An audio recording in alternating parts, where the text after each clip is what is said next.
I be heard okay? I'm getting some thumbs up, great. Oh, some, okay, well, I'll give it a go. Hi, so I'm Lucy from Anthropy. I'm delighted to kick us off this evening. So, firstly, probably everybody is wondering what Anthropy actually is. I've got just a 3-minute introduction, so I'm going to go super quickly. Essentially, Anthropy was founded to inspire a better Britain.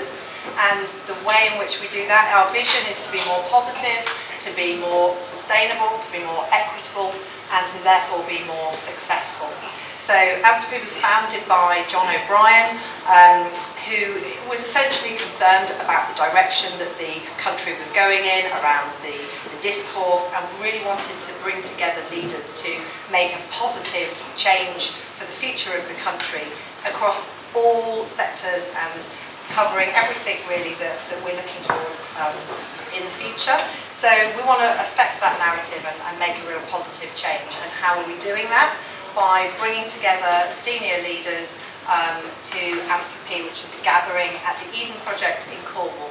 And we are talking everything there from sustainability to media to the future of education to technology, covering a really wide breadth of subjects and really generating action.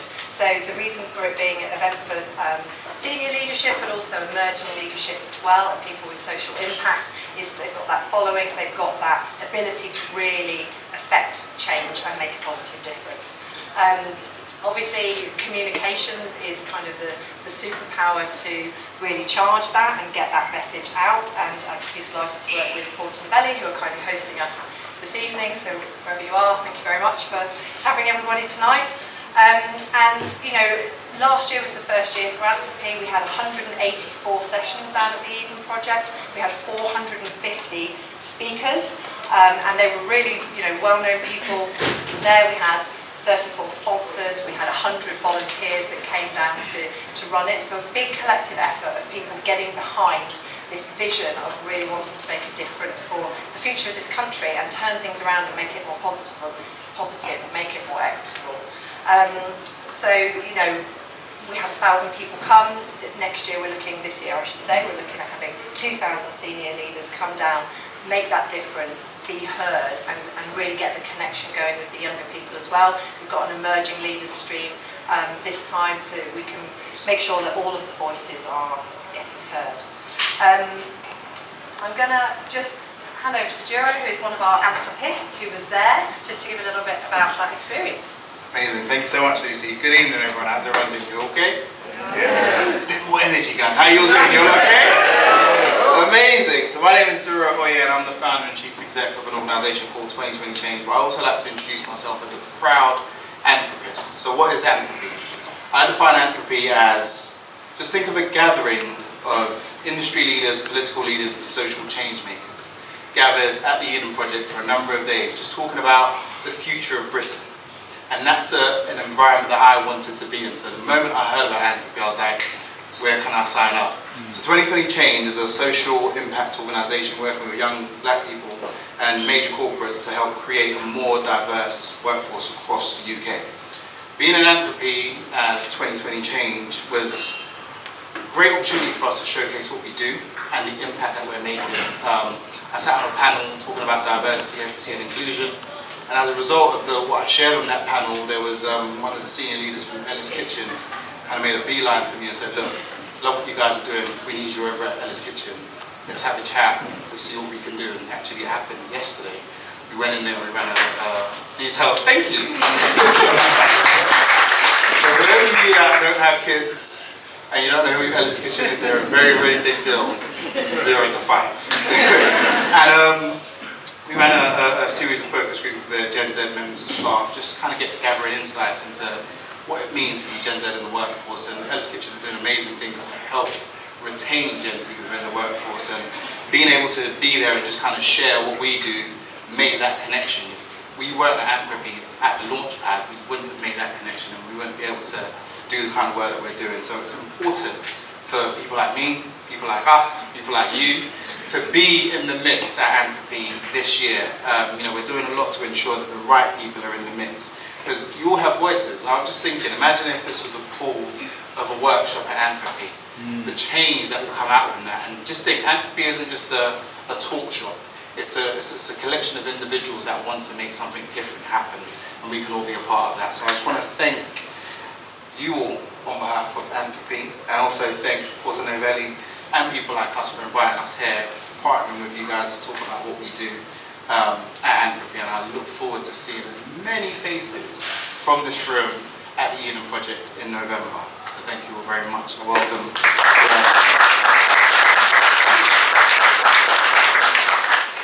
Thank you very much. Thank you, Drew. Thank you, Lucy, for the wonderful opening words. We are fully behind the Anthropy mission.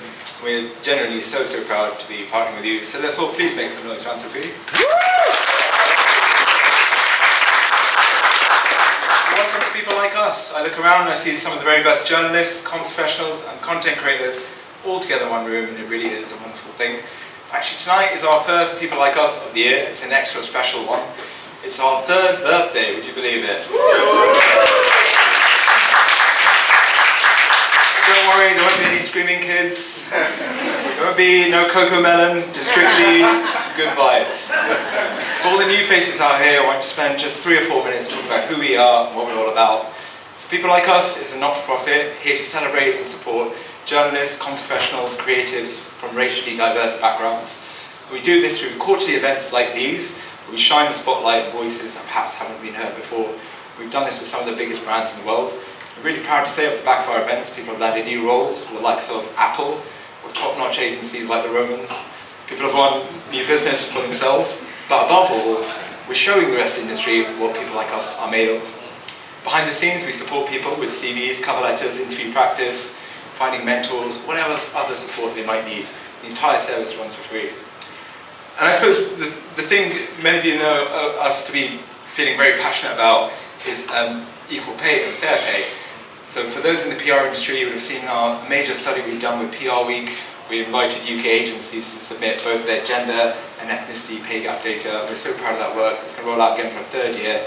If you are an agency, we'd love for you to step in and get involved. It's such a useful piece of work to do. And actually, we're knocking on the door of Parliament, and we're asking the government to introduce mandatory ethnicity pay gap reporting. We think it's a really important step towards achieving equity in the workplace. And at People Like Us, we're all creatives, we're PRs, and we've had a really fun time trying to get people to care about this issue. And we're really proud to say, I actually want to show off a campaign we...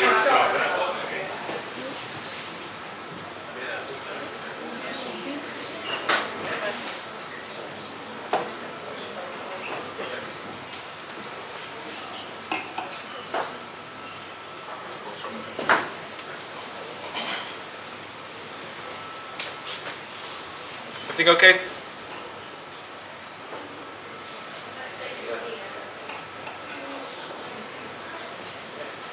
Sit down on the couch.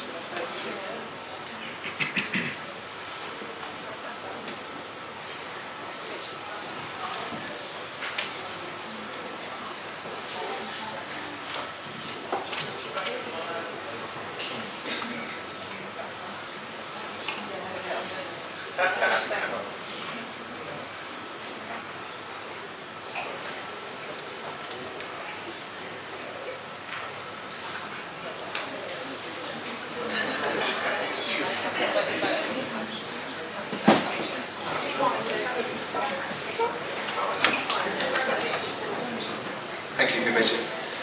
So I just want to finish off just by saying, yeah, we've enjoyed talking about the ethnicity pay gap, trying to get people to talk about it. And I just want to really quickly show you a campaign we unveiled this morning to try and generate signatures for our petition. Here we go.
check out the website, signaturesforsignatures.com.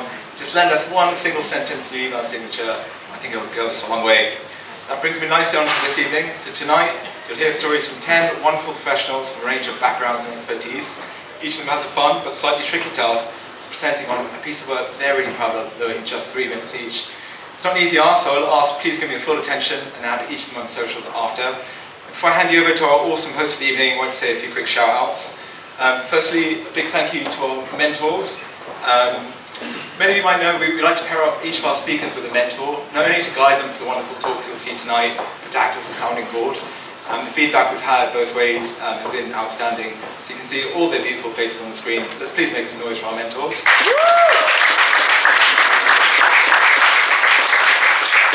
I want to shout out a few more folks who helped us on the way. Firstly, to our incredibly generous host today, Novelli, an outstanding global agency. Emily Buckland in particular has been trying to drive this for a long time. We're so grateful for her, for the respect and care she's shown. And we're looking forward to hearing from them later tonight. They have one of our slots. Thank you to Miles and the gang from Companion Studio and the Wizard Green Touch, and Adam Nicholas for supporting on our Labour Isn't Working campaign. Shout out to Rachel Watt from Smarts for supporting so much behind the scenes on media relations. My good friend Billy, who's on event shots tonight. Working Wonder for being with us since day one. Census Wide, same with them, and Worth Your While, who helped on our signatures campaign. So my one final ask is please take lots of pictures tonight. The calibre of people in this room is unreal, and we'd love your support in showing the rest of the industry what people like us are made of. You can tag us on our company page on LinkedIn, or using hashtag people like us elsewhere. Now it's my absolute pleasure to introduce you to your host for the evening. It's the wonderful Daman Bamra, who's back for round 2. He smashed the Lord's event at the UCB. He's just such a wonderful comedian, and he's just on the up. He's touring all over the country. He's actually performing at Latitude this year. So let's please make some noise for Daman Bamra.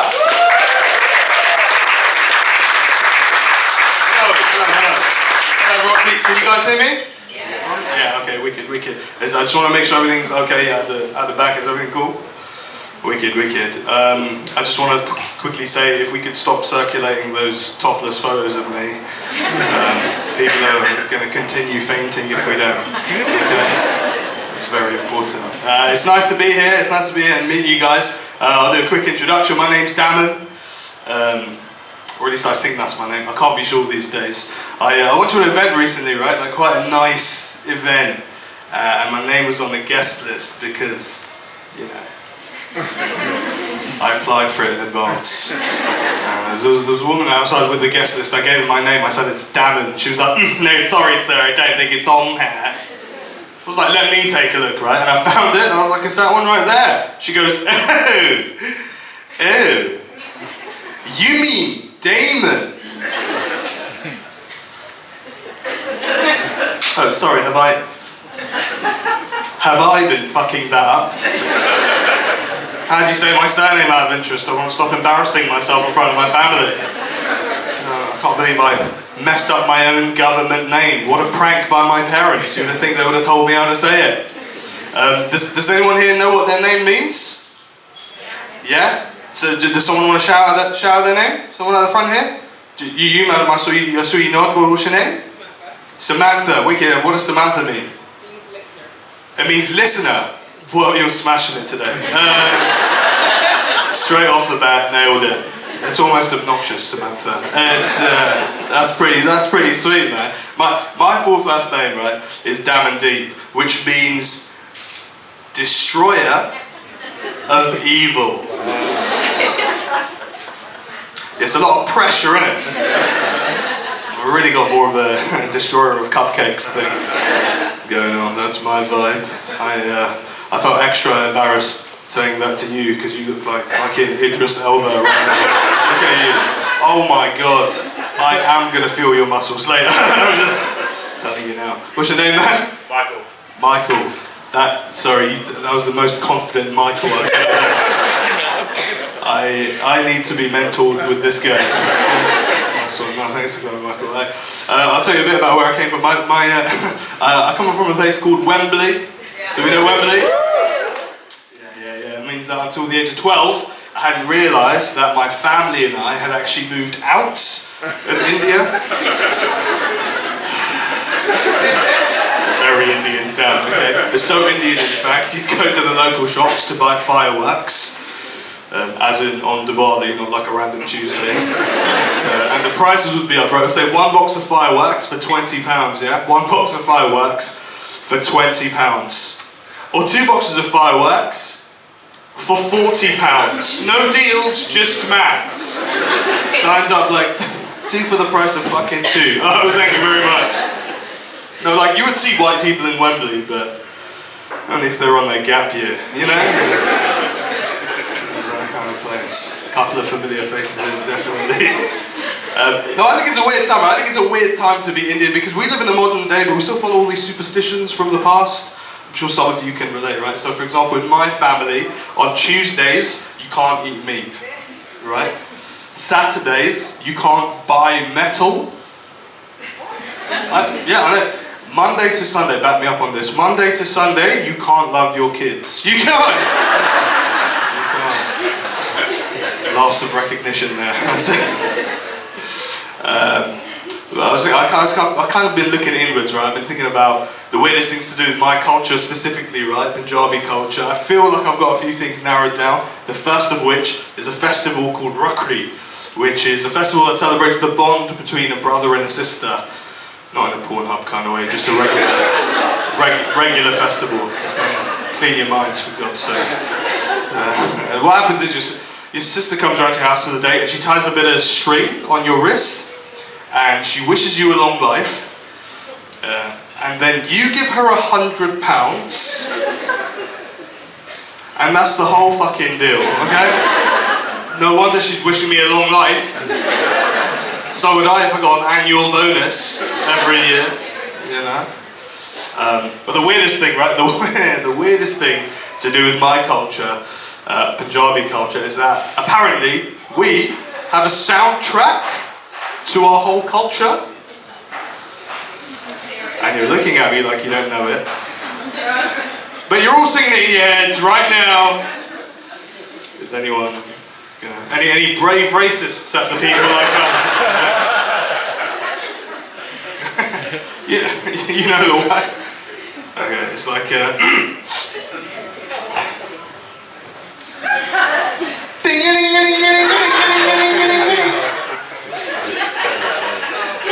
why'd you make me do it? Soundtrack to all the racism in my life, man. No, I asked this question at a different gig the other day, right? I was like, does anyone know it? Does anyone know the song? One dude, really confidently goes, yeah. Open Gangnam Style. What? The fuck? He basically saw me, right? And he thought, Asia. So messed up. I'm a Sikh, by the way. Not a hipster, just a casually dressed Sikh. To make that distinction these days. I tell you what, I really enjoy being a Sikh sometimes, right? Sometimes more than others. I went to the temple recently. We had this prayer event, and like any prayer event, you got to pay for it, okay? And the priest asked me, do you want to pay cash or card? I said card. So he took me to his office and he's looking for the card machine, right? And he can't find it anywhere. He can't find it anywhere. And he stops in the middle of the office. He goes, Jesus Christ. What? So in your time of need, you called upon your Lord and Saviour Jesus Christ. What am I doing in the Sikh temple? The guy had some real Judas energy about him. Listen, you guys seem very, very cool. Are you guys excited for this event today? Amazing. Yeah, 4 claps, that's what I came here for. What we want out of today, guys, is we essentially just want a nice, supportive environment for some truly incredible speakers who are doing incredible things, and they're gonna have a great time showing you everything that they've been up to, and you just gotta support it and just be enthusiastic. Are you guys up for that? Also, I noticed there's about 3 people in those offices over there, and we need to be like mad enthusiastic, so they're like, what the fuck is going on in that building across from me? We've got to make them real jealous. So are you guys up for that? Are you up for a really good night? So I am going to introduce to you our first speaker. I'm just going to give you a very, very quick bio. So, without any further ado, we're going to bring on Lisa Anderson. Right, Lisa is a culture lover, a leader. She's the managing director of the Black Cultural Archives, the only national heritage centre dedicated to Black British history. She's also the founder of Black British Art, an online platform celebrating visual arts from Black communities across the UK. She's also an independent arts curator and consultant. Her most recent exhibition, Son of Rubens, featuring the work of Anthony Daly, is on at Dulwich Picture Gallery until the end of the month. So please put your hands together and give all your love to the wonderful Lisa.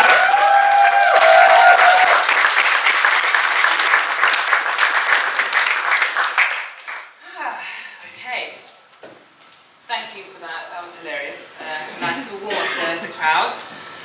So, I'm going to tell you a brief story about an image I produced last October as a testament to the phenomenal cultural power of Black British artists. The idea was inspired by a famous image captured in 1958 called A Great Day in Harlem, otherwise known as the most iconic image in jazz history. So, as Managing Director of Black Cultural Archives, the home of Black British history, I wanted to create an equally inspirational image that celebrated an intergenerational community of artists that had never been pictured together before. And I had 4 crucial ingredients that was going to make this a success. I had the perfect location, Black Cultural Archives in Brixton. I actually also had a Harlem stoop that I got craned into the building for the occasion. I came up with the perfect photographers to take this image, the legendary Charlie Phillips and Eddie Ocheri, a legend in the making.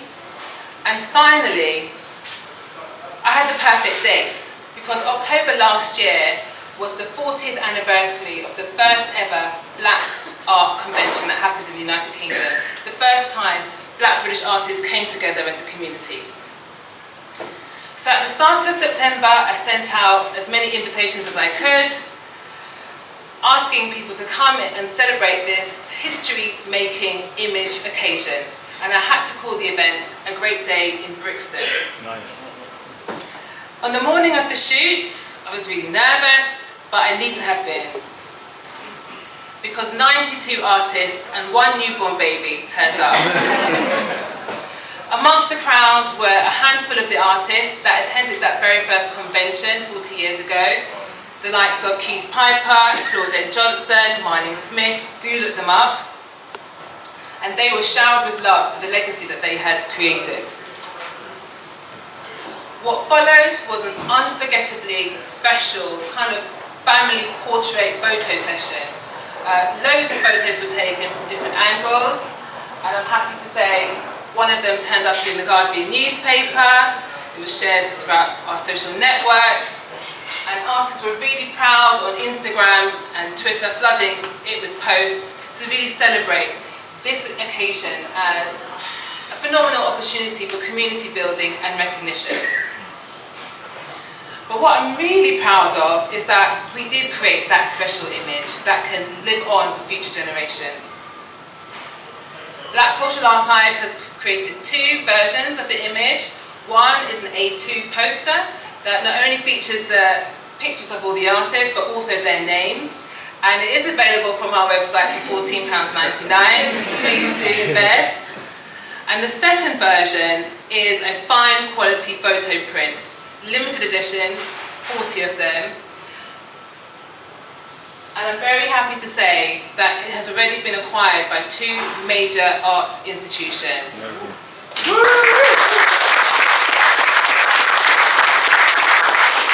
Wolverhampton Art Gallery, because that was the location, Wolverhampton University was the location of that first Black Art Convention.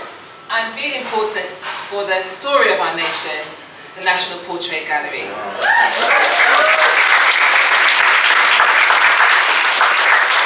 thanks for hearing my story. It's a dream come true, and happy that I've secured the legacy that I dreamt of for this special image. Please do get yourselves one.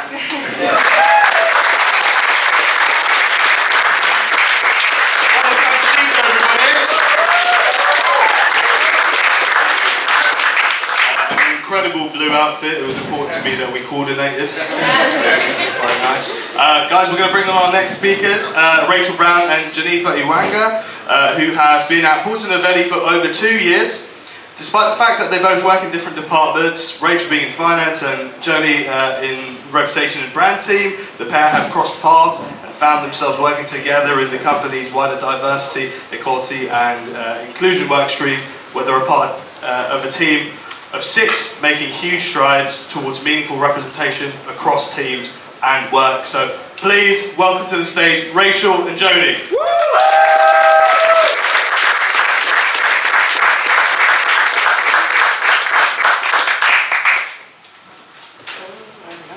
Okay, hi everyone.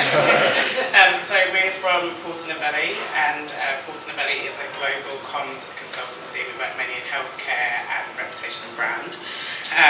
So as we said, we work in the D&I team, and that was kind of started during the awakening of 2020.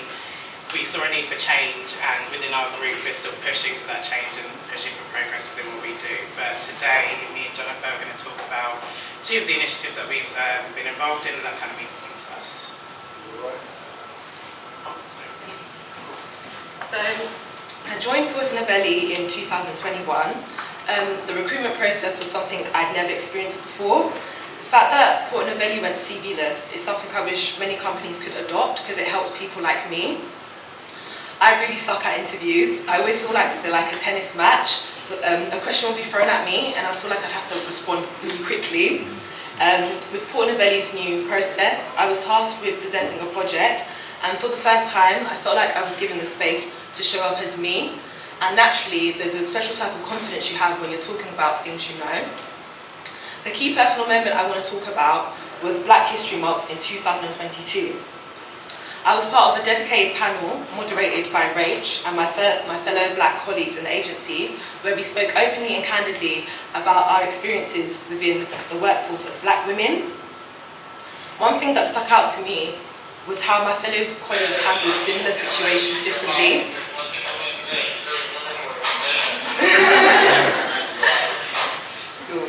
So I don't know about you guys, but when I was asked to participate in games like Guess the Baby, things can get a little bit awkward, especially when you're the only Black girl in the team. I really resonated with how uncomfortable my colleague also felt when she was asked to participate in the same game. It made me feel like I wasn't alone. I explained how, despite how annoyed I felt at the time, I truly did want to participate in the game. So I sent my team pictures of 5 Black babies and had them guess which one I was.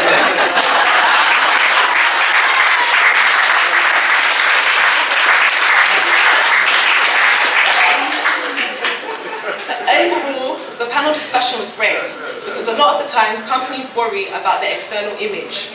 We often get caught up on how we present ourselves to the world. However, what you do internally is just as important.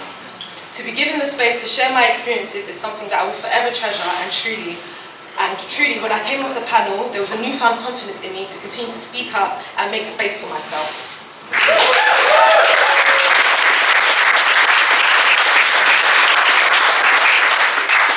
So I want to talk about Windrush Day. It was a conversation that we had within our D&I group in terms of how we're going to show up and how we're going to celebrate things that meant the most to us as people working in the agency. So when I joined PN in 2020, it was a really unsettling time. It was, I joined in the pandemic. I had no idea who I was working with and who they were, and obviously with the murder of George Floyd, I had to really personally think about who I wanted to be in that space. And when the group asked me what I wanted to do for that day, they asked me if I would talk to my mum, who is a generation of the Windrush, slowly behind you. And she just basically spoke very openly and candidly to the team about the good, the bad and the ugly. Everything from coming to the country, everything about what it means today in terms of, even down to my citizenship and being British. And one of the reasons why it's such a big thing for me is because I don't think I've ever been in a professional space where someone's asked me to speak about who I am, sorry. Usually it's all about, what I do professionally, and being in finance, that can be quite boring. So it was quite a nice thing to actually have a really personal event shared with a wider group of people. And I remember one of the questions that was asked to me in that conversation we had, which is, why is this day important to you? And I think it's because it is British history, it's not just black history. It's something that everybody should know, everybody should celebrate, and everybody should be aware of going forward. So with that being said, I think one of the things that's come out of this is that we have had a lot of confidence to do other things. So me and Jonifa are now setting up a podcast, which will hopefully go very well. And Jonifa, sorry. Yeah, just essentially remember to be fearless, be empowered to speak up, and always celebrate you. And yeah, just hopefully from what we've said and shown today, you can kind of have a little bit more confidence within your own spaces and maybe with us. So thank you.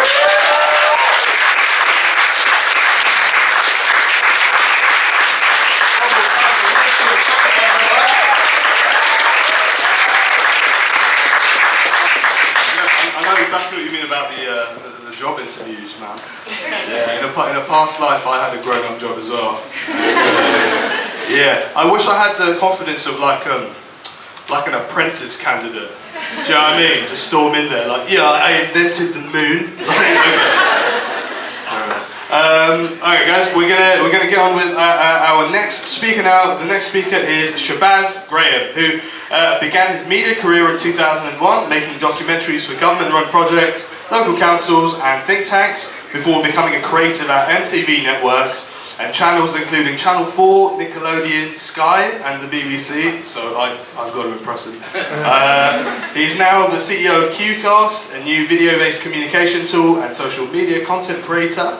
Launched in June 2022, he leads a team at QCast, currently servicing a Fortune 500 tech company. So please welcome Shabazz.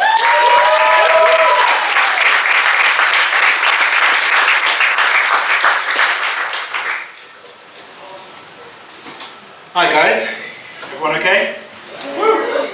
So I'd like to begin with a question. Let me just get this. What is the most powerful form of communication? The answer to this question actually is questions. Hands down, questions are the most transformative tools we have as humans. Think about it. If you ask someone the right question, especially at the right time, you can change their life forever. That's why we go to see therapists and counselors. Journalists go to see politicians. Questions are the way we work.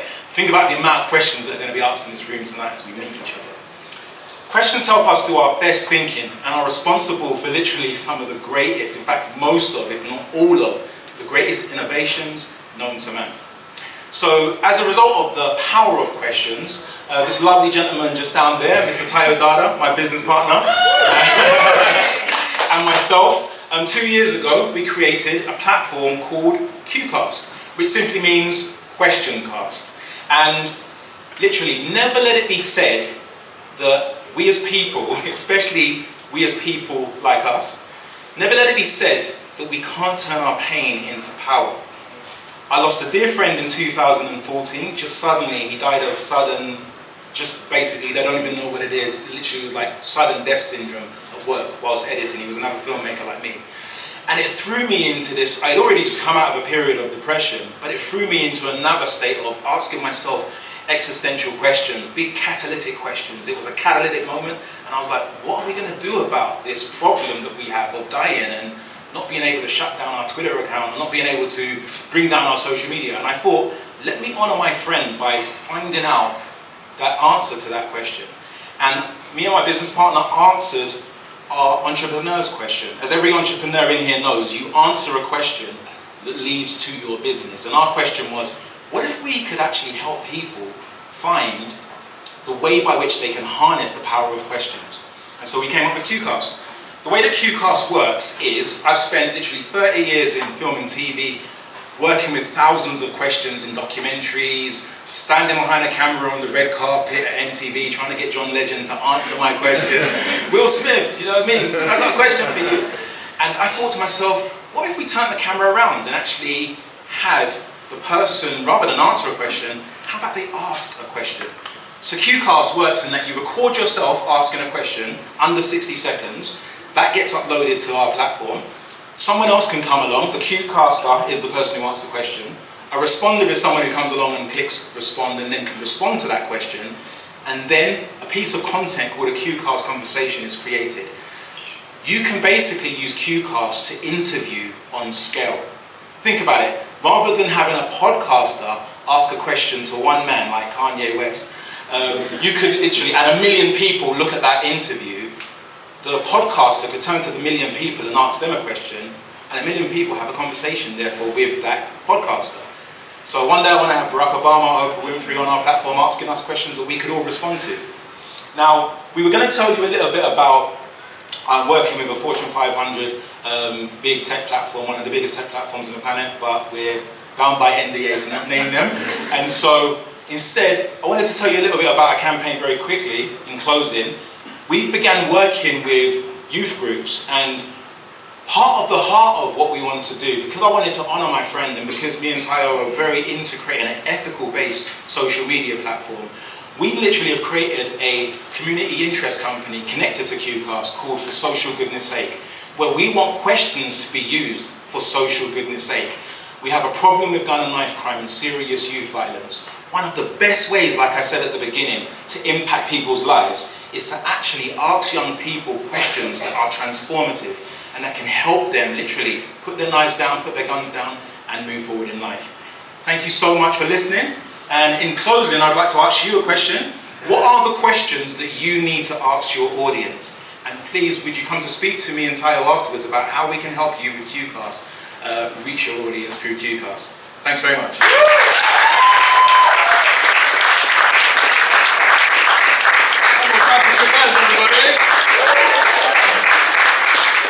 was wicked, man. That was so good.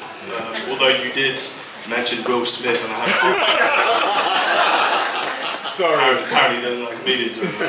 Sorry. Guys, please welcome our next speaker. We've got Nicole Machado, who is a communications specialist focused on impact-driven narratives that build trust in brands and organizations. She sees communication as a force for good, but what does that mean in action? Well, watch her present to find out. Please welcome Nicole.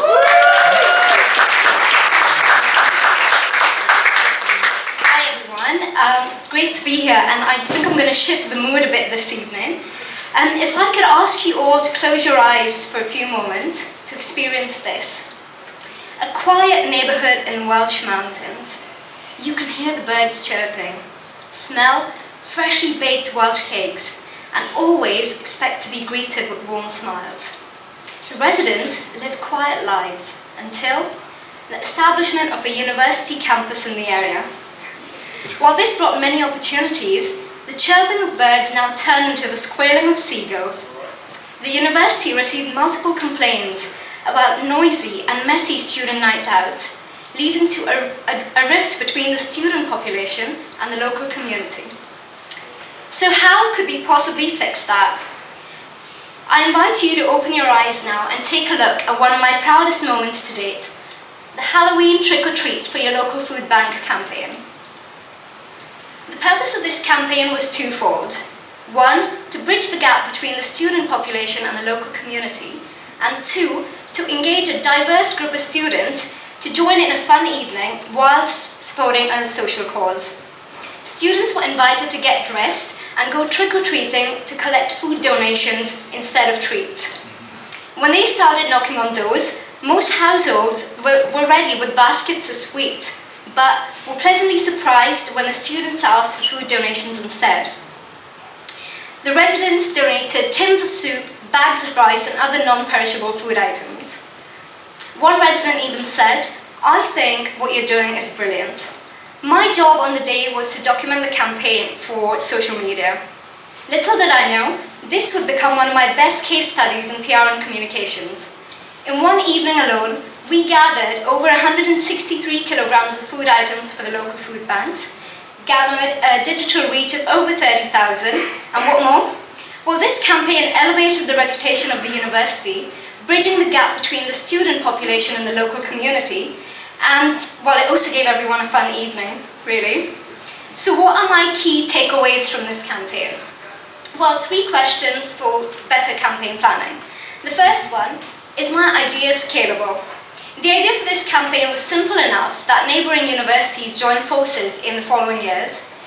It also led to the installation of food donation points across campus to gather food items all year round. The second question I asked myself is my idea inclusive? Trick-or-treating is a very Western concept that not everyone understands. So what did we do to tackle that? We included a multimedia approach to communications using film, photography, graphics, and also print media. Not quite dead yet, but very effective when used wisely. For example, we printed out leaflets ahead of the campaign in the following years to minimize cold calling and ensure residents were prepared with food donations before we actually knocked on their doors. And finally, I asked myself the third question, can I lead by more action and less words? I think this is one we're all quite familiar with, but hopefully this campaign reinforces the point that action is always mightier than words. Well, I could leave you with that, or push myself to ask the question, with a show of hands, who's gone trick-or-treating for their food banks this Halloween? Some people, great. Well, I think it does take events like this, people, like all of us, and campaigns like this to build trust in communications and use it as a force for good. Thank you.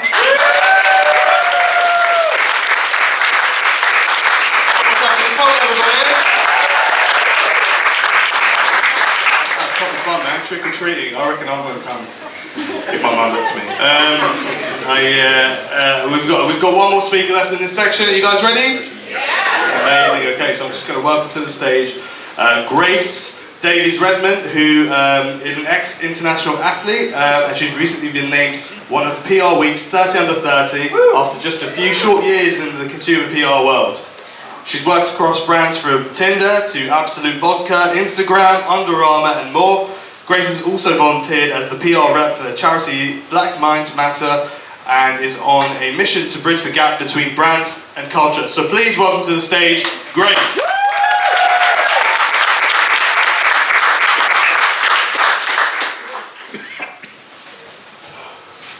Thank you so much for the lovely introduction. My name is Grace and I'm going to be talking to you today about a campaign we did for Tinder, and it's called Meaningful Connections. It makes me smile every single time I speak about it, so hopefully it makes you smile too. So I thought I'd start with a bit of context, and what better place to start than the brief. This came from the client and is essentially a very, very long-winded way of saying we want a pride campaign. But this pride campaign was supposed to be targeted specifically at Gen Z members of the queer community. As a Gen Z member of the queer community, I was left feeling a little bit like this. Your spidey senses go up a little bit, you know. A lot of kind of pride campaigns are really done through quite a straight lens, and I wanted to make sure that we didn't just slap a pride flag on the side of a bus and kind of call it a day.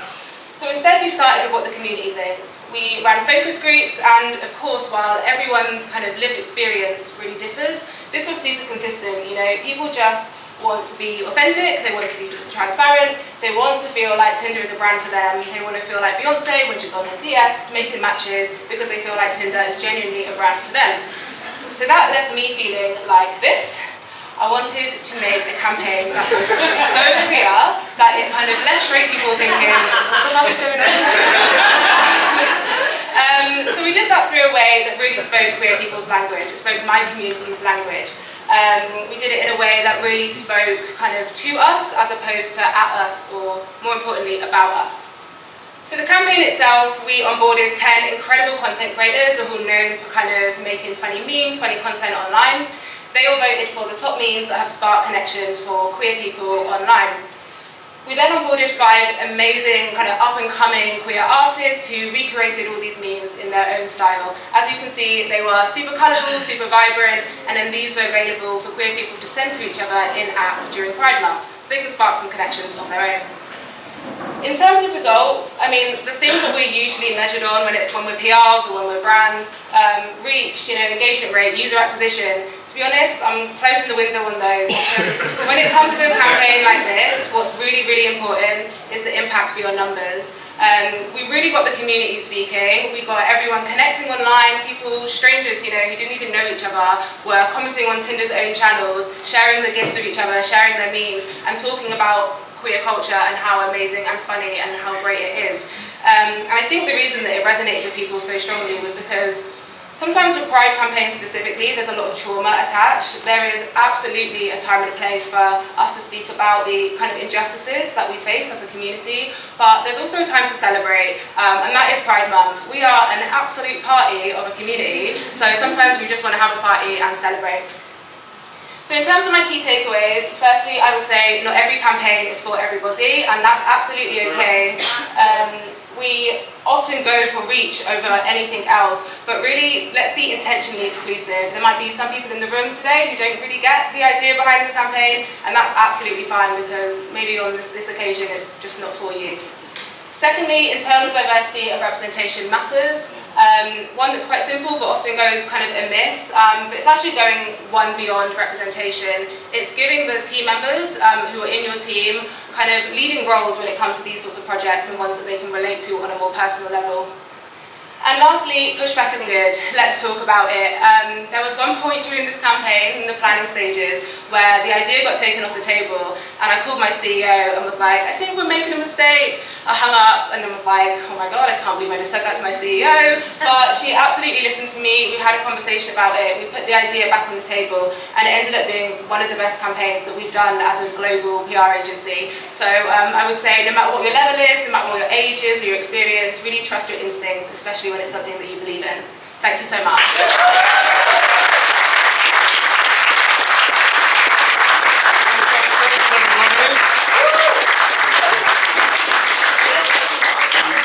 Incredible.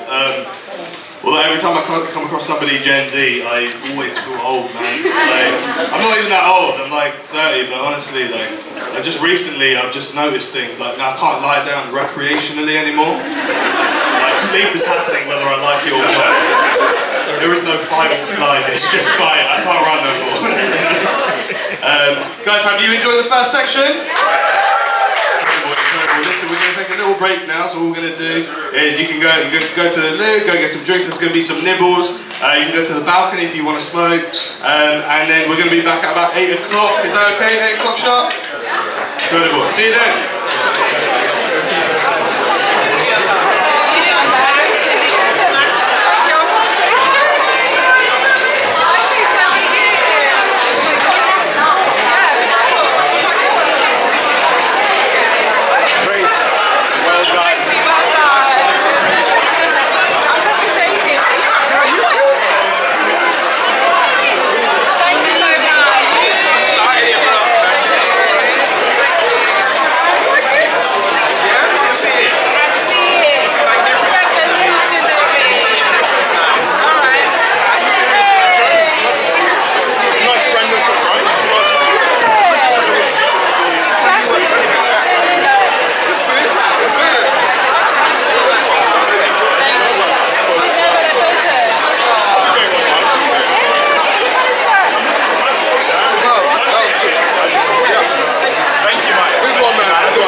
Thumbs up.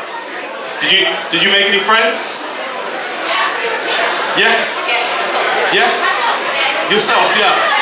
Yeah, oh, you make friends with yourself. Did you not get to know each other before this? Tonight you were like, this is who I am. That's nice, that's nice. Okay, one success story over here, fantastic. Who else made a friend? Give me a shout if you made a friend. Yeah. You made a friend? Yeah. Oh, you're sat next to each other. Best friends. Nice. So, what was your name, Alan? Yeah. Taz, wicked. And Taz, do you want to introduce your friend? This is Nicola.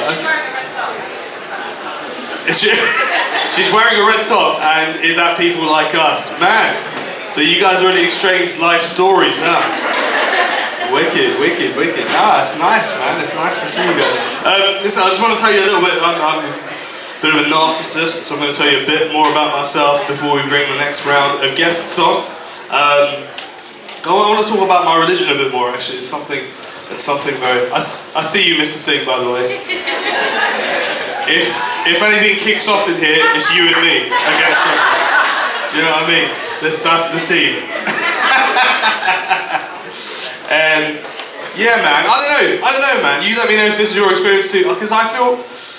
Does anyone else feel like they maybe look religious, but they don't necessarily act too religious? Like, I feel like a catfish Sikh sometimes. Do you know what I'm saying? Because from a distance you'll see a guy with a turban, a beard, really looks the part, right? And then you'll get up close and be like, is that chicken wings and weed? Like, it doesn't necessarily match the description, you know? But I know I'm at least semi-dedicated though, right? I know that because I was walking down the street the other day and a preacher offered me a pamphlet on Christianity and I panicked. Pointed out my turban and said, sorry, you're already taken. I can't lie though, right guys, I can't lie. Being Sikh, it does make me feel excluded sometimes. It does. Like what a haircut's like. I don't know, in our religion it says never to cut your hair, right? I don't know what the rule is on trimming your monobrow, but I'm sure God understands. But because of that, people often ask me how long my hair is. I tell them, hey, it's long, man. It's really long. It's long enough to get stuck between my butt cheeks. They're like, whoa, what about your dad's? We're really not that close. Lovely guy, but we almost always shower separately. Almost. But I want to tell you guys quickly one more thing. There's been talk of this fourth vaccine recently, right? And it got me thinking about the pandemic. When that was happening, were you guys like me? Were you desperate to get out? Yeah? Largely apathetic, okay. Me, I was desperate to get out, right? But now that we're out, there's a little part of me that wants to go back in. I kind of forgot about the weird shit you would see on a day-to-day basis, but like particularly in London, right? Like, I was walking down the street recently, I saw this dude, he had a shirt on. That's not the weird bit. He had a shirt on, and it said, love music, hate racism. Okay. What the fuck does that mean? Are we just taking two random phrases and putting them together and calling it activism? Okay, that's fine. I'll come up with my own shirts, mate. Love trains. Hate misgendering. It literally works for anything. Do you know what I mean? Love music, hate racism. Like you have to pick one or the other. Sir, you a fan of music? I am a fan of music. Yeah, wicked, not a racist, okay? That's how we find out. It's a slow process, but it's conclusive. Okay, because you got to pick one. What are you picking? You know, music or racism? Country? Or get out my country? It has to be one. Do you guys reckon there's a bunch of former racists walking around like, man, I used to be racist, man. Yes, sir, I did. Oh, I did. Well, that was until the rhythm got me. So I asked this guy, right? I was like, that's an interesting shirt you got on there. Love music. What music are you talking about? He looks at me straight in the eye. He goes, ding, ding, ding, ding, ding, ding, ding, ding. You love music and racism. You guys seem really up for the next half, am I right?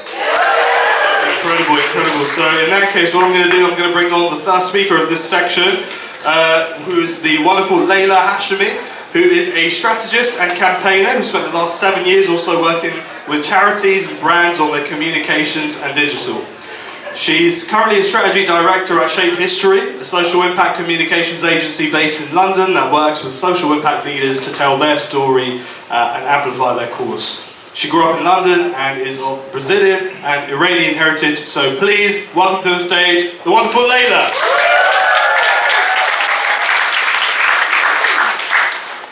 Hi everyone. It's me. So a little bit of context behind our campaign before I get started. Extreme heat waves, floods and devastating wildfires affected billions and cost us millions, and that was just in 2022. So this means it's as crucial as ever for us to, as a kind of global community, get behind solutions to the climate crisis. And that doesn't just apply to governments, but also businesses. And two of these global businesses doing the most to support initiatives of sustainability and setting climate targets are two investment managers called Federated Hermes and Fidelity Investments. They are major global players and hold trillions under management, so that's, more than multiple nations combined. So when our client came to us with the brief, we were pretty surprised to also find out that these two companies were also funneling money into an anti-climate lobby group in the US that is kind of linked to climate change deniers and the far right fringe of the Republican Party. So very contradictory considering they are publicly championing themselves as sustainability leaders. And they were launching a ton of attacks on sustainable and responsible investing in 2022. So super weird considering these are two investment companies supporting an organisation that was essentially attacking them. So us and the strategy team at Shape History were thinking about how can we really create a campaign that cuts through the noise and essentially attacks the reputation of these two companies. Well, we thought employees are a really important lever for change, especially with corporate lobbying campaigns. So our strategy was all about sending employees on a journey to find out about what their employers were doing behind the scenes and crucially get them to advocate internally. Meanwhile, we were launching a ton of media attacks as well. This resulted in coverage in Bloomberg, in the FT, so all of the kind of outlets that these companies and employees have been reading, and even kind of held an in-person protest outside of the offices in London. In terms of channels, use a very corporate channel, LinkedIn, which obviously is very much used for recruitment, but in terms of a kind of digital advocacy campaign, you can use it to get very super specific with audience targeting, even getting as kind of niche as your job title, your seniority, your location. So that really helped us with launching our digital kind of attack on both companies. In terms of the creative, we were super lucky that both companies have been doing a ton of sustainability comms. Their brand was kind of funny because it's all about green in terms of the colour. You can kind of see how we were able to really easily play on that and use it to our advantage.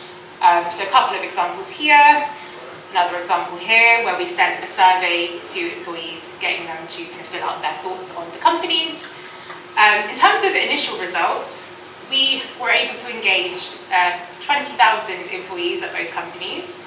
They were kind of clicking on our content, filling out surveys, doing a whole bunch of different online activities. Our survey ended up finding that most of the employees didn't really know too much about what their company was doing behind the scenes, so this kind of added to the whole effect.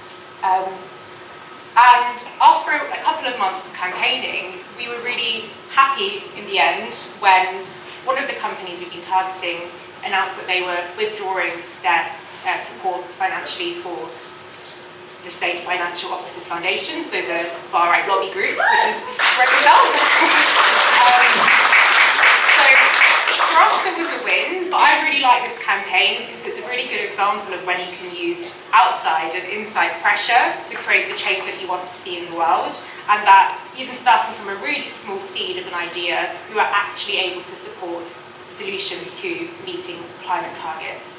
And that's the campaign. Thanks everyone.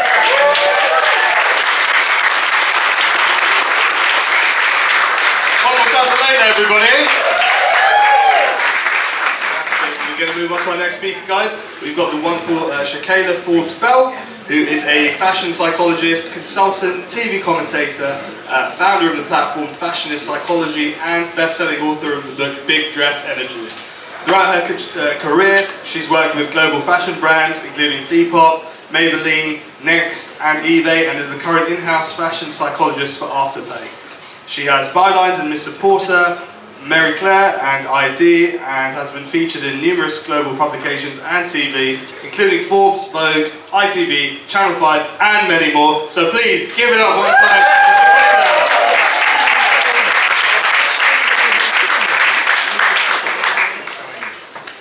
Hi everyone. Now I know the first thing you're probably thinking is, what the hell is fashion psychology and what is a fashion psychologist? Well, I'm hoping by the end of the talk that will all become incredibly clear. So I want to start by talking about my journey. I was always invested in fashion, in aesthetics and style, but I was excelling academically in psychology. I love to get into the mind of a person, why they did certain things, how certain environments change the way they act. So in my third year, at the same time when I was doing my thesis, it was actually the first iteration of the Black Lives Matter movement, which a lot of people don't realize. It didn't start with George Floyd, it started with a young man by the name of Trayvon Martin. Now, during the time of his senseless murder, some American TV pundits said that he wouldn't have been in that situation if he wasn't wearing a hoodie. Now, I was completely distraught by this comment, especially at the same time we had a lot of white men in Silicon Valley being rewarded for wearing their hoodies, and they were seen as circumventing the rules of what it is to look successful in the workplace. So I created the Hoodie Project to look at the intersection between clothing, race, and first impressions. And I realized this was not just something I was investigating, there was a whole field called fashion psychology. And I was able to find my master's degree at the London College of Fashion and become one of the first people in the world to graduate.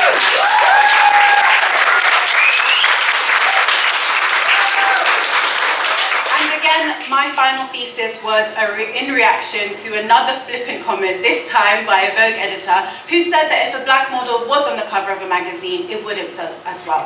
Well, I was happy that with my research posted in the Journal of International Market Research, I proved empirically that that is incorrect. Psychologically speaking, inclusivity in fashion campaigns doesn't just help the self-concept of young people all around the globe, it's also financially sound. It makes sense. Inclusivity sells. And I just wanted to look at so much fashion psychology research beyond what I was looking at.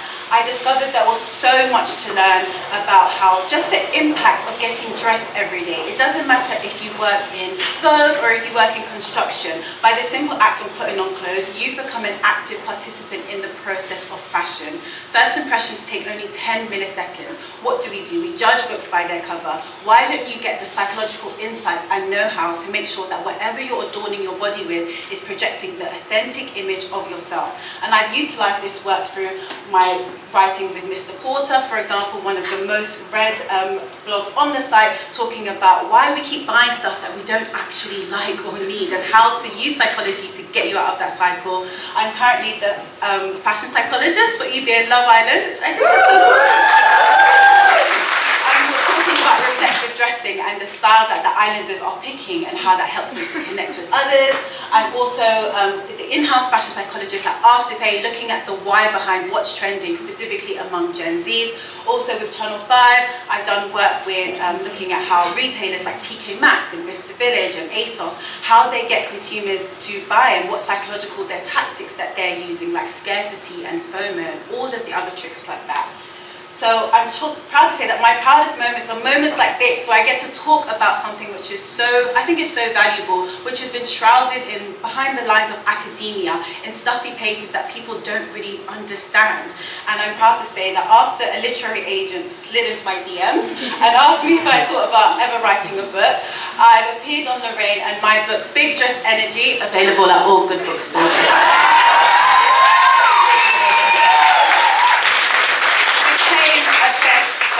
So I managed to turn a seemingly useless degree that people had no clue about into an actual fully fledged career. And I'm telling you, as long as you're not a nudist, which I hope nobody is, you can benefit from fashion psychology. You spend so much of your life in clothes, buying clothes. You need to make sure that you understand their value so they can work for you.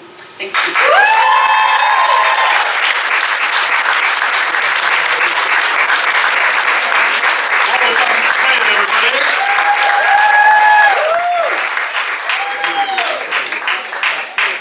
Shakaila, what do you think? Yeah, 10 out of 10.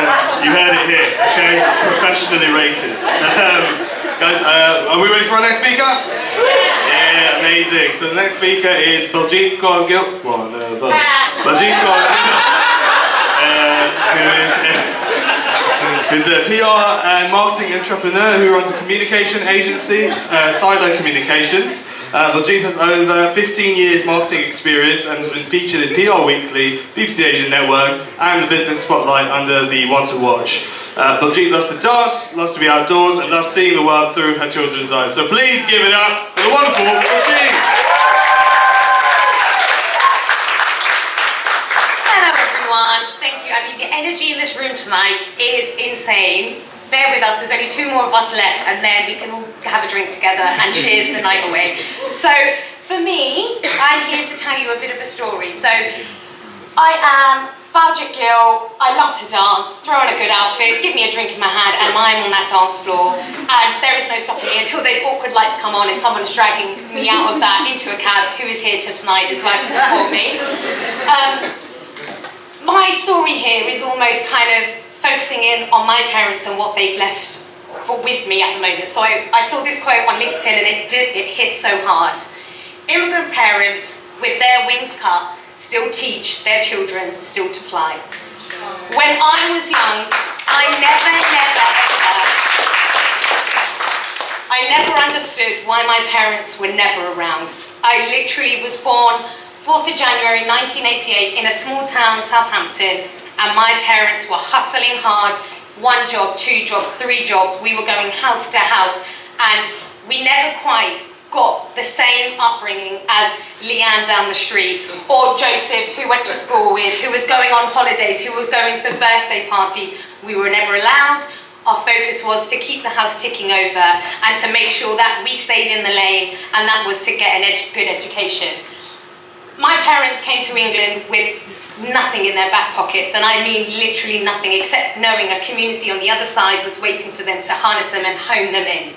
My dad came at the age of 11, speaking hardly any English, and my mum came at 18 to marry my dad, and they met on their wedding day at the altar, and still to this day are still going fucking strong. In amongst that, I am a daughter of 4. So in the South Asian community, for those who know in here, daughters are deemed as bad luck. Boo!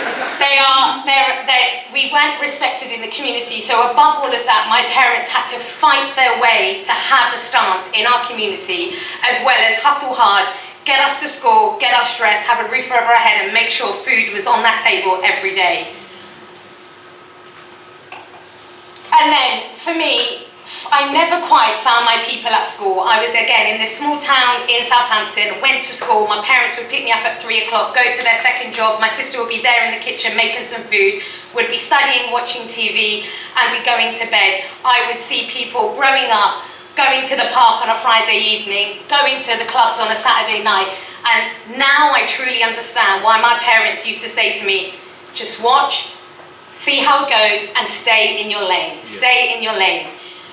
And then being surrounded by my parents, again, back then, I never quite understood how they did it. They didn't They were never accepted by the community at that point in time. They worked 2-3 jobs, they worked and ran a household, and they still would put their shoes on, head out of that door, give us all a kiss, and kind of make sure that paycheck was coming in at the end of the day. But for me, what I saw in them, I never quite understood at a young age what kind of foundation they were setting between me and my sisters. Until the day I got myself into university, the graduation came 4 years in, and I saw my parents crying their eyes out, understanding that education was the key to success. They were there screaming my name, and my dad looked at me and said, my job is now done. It is you to now finalise your foundation and start building your future. And only then, I then applied for a master's, got into London College of Fashion, utilised the London College of Fashion network, interned at kind of DKNY at Estee Lauder, made myself and made my name known to make my parents proud, and this work ethic that I never knew that my parents had silently sown into me was there, and literally got me to where I am today. So I ran a Silo Communications, a PR and marketing agency. I have been lucky enough to work with some really big, cool FMCG brands. I've ran an agency where we've got a team of 8, and all I want to kind of leave everyone with tonight is look inside, look at the foundation, look at the people around you. They are sewing your cape on, they are shaping you, and without you even realising, every journey will resolve itself and you will realise you are getting stronger and stronger each day.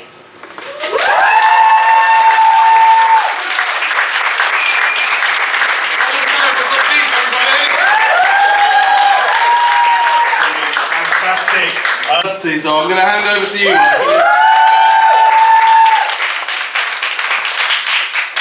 Yeah, thank you very much for that introduction.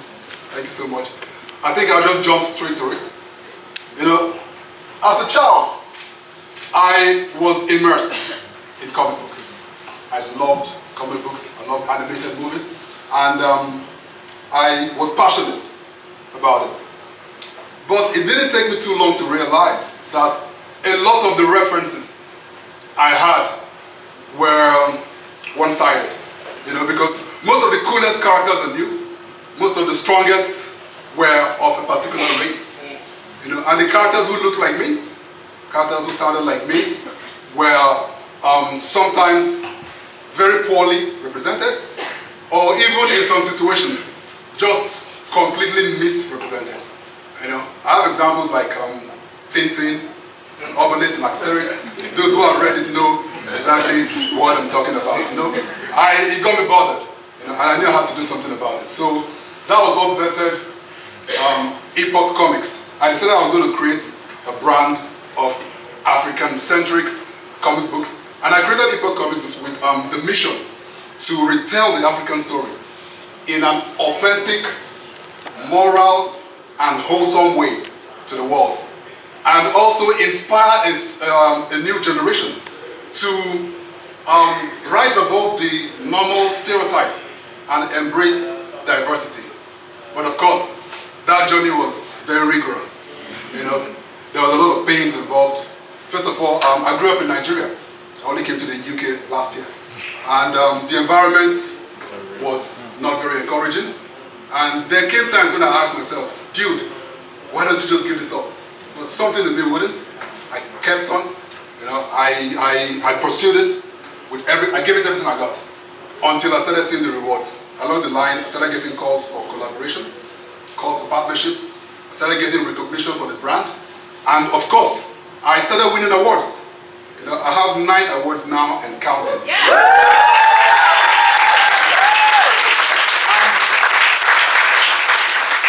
One of the high points for me was being endorsed by the Art Council of England, and I got given the Global Talent Visa to move to the UK with my family.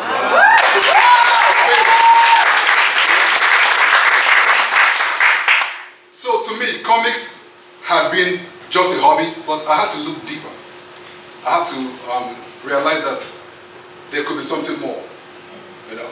So I searched deep within, and I decided that I was going to reposition the Epoch Comics brand, you know, to be known for something. So I thought, what was I going to do? And it occurred to me that Africans are big on the supernatural. So I decided to position Epoch Comics as a comic brand that pushes the supernatural. So we dwelt on African mythology, we dwelt on folklore, we dwelt on African culture, we dwelt on magic, spirituality and faith. And it paid off because engagements increased and brands and individuals, it caught their attention and they wanted to partner with Epoch, for something, for different projects. So that led me to the point where I entered a very collaborative phase, in my Epoch Comics journey. And it also led me to get into what I now call comics for a cause. And I'm going to show us 4 examples of projects I was involved in that best exhibit this fact. The first one is the period comic. This was a comic that taught young preteen girls everything about periods, about period poverty, about puberty. And it was presented in such a fun way that it not only engaged that audience, but drew them into the comic book world, which usually seems to be dominated by males. And this comic today is a bestseller on Amazon, and it has sold 5,000. The second one is Irradiance, and I was contacted by an NGO to partner with them on this project. And this one, the company, the organization, they cater for matters of disabled people, particularly young people, particularly children. And in this comic, the heroes are the disabled children, and that changed the game, And it drew a lot of engagement and removed the stigmatization that usually came with being disabled in certain societies. The third one is Climate Action Heroes. The title speaks for itself. The comic elaborates on environmental awareness, green energy, alternative sources of energy, pollution, recycling, and all that. And each character was an expert in different fields concerning the environment. The last example is actually a more commercial example, where I worked with a bank in Nigeria, Fidelity Bank, one of the mainstream banks in Nigeria, and they wanted to push this character. It's actually their chatbot. That's the virtual assistant. They gave her a face, they gave her a personable character, and got her to be able to to drive engagement with a younger audience. So the bank was able to bring on board a younger demography of customers from university students and even young professionals, and they did a lot for the brand. So I'm encouraging everyone here, consider comic books for pushing your ideas, for pushing your causes, for pushing your brands forward. And in conclusion, this is Dinta, one of the latest titles that I'm about to release from Epoch Comics. And I believe that in each of us, there is some merit in our dreams. There is some merit in our visions. And if we look deep within, we'll see that there is a tie with purpose, strong tie with purpose with whatever we're doing. And so just like Dinta, who is a hunter, Dinta means hunter in Igbo. Igbo is one of the major languages in Nigeria. And Dinta would go into the deep forest and follow trails, to get game. I see everybody here as following the trail. Everybody who has come to listen to us is following the trail. Everybody who has stood here to present tonight is following a trail. And this trail we're on tonight is called People Like Us. And we're certain that we're onto something big. Thank you very much.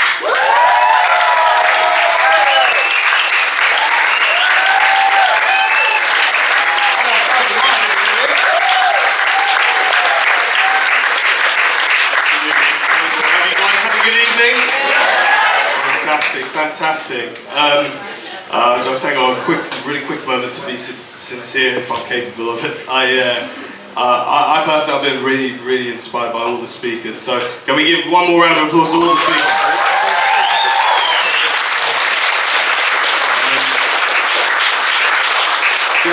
Just like everybody else, me doing this, I grew up not seeing anyone that looked like me doing anything like this. So for Shabazz and the whole team to be giving us a platform to be doing what we're doing is absolutely incredible. So I just want to say thank you.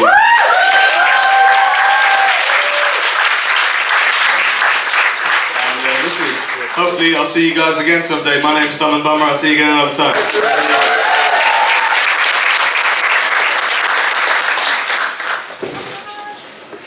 Everyone, that brings a close to the talks this evening. Firstly, how good was Dumb and Bummer? He's a phenomenal person. We're so proud to have him for a second round. He'll definitely come back again. And actually, please keep in mind for any events you're working on, if you slip him an extra tenner, that dickhead director, he'll tear him apart in front of the whole public. Yeah, much love, Dummin.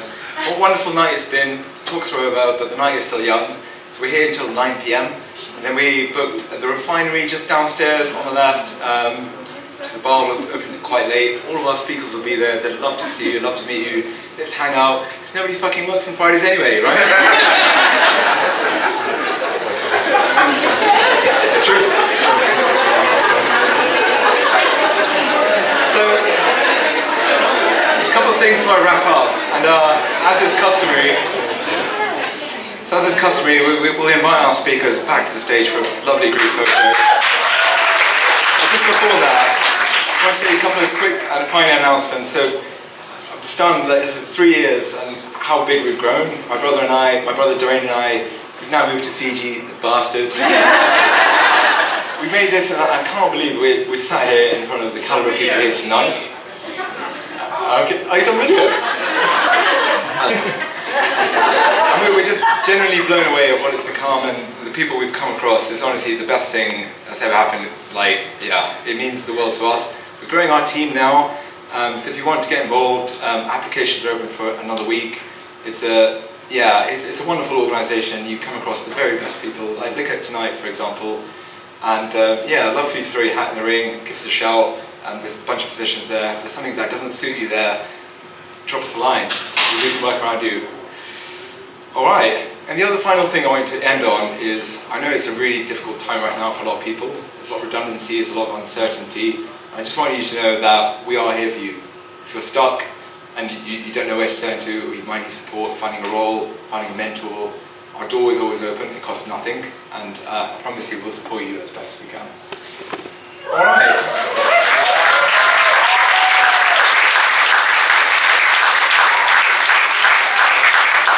So as the company of people like us tonight, it's one more massive welcome for the speakers back on stage, please.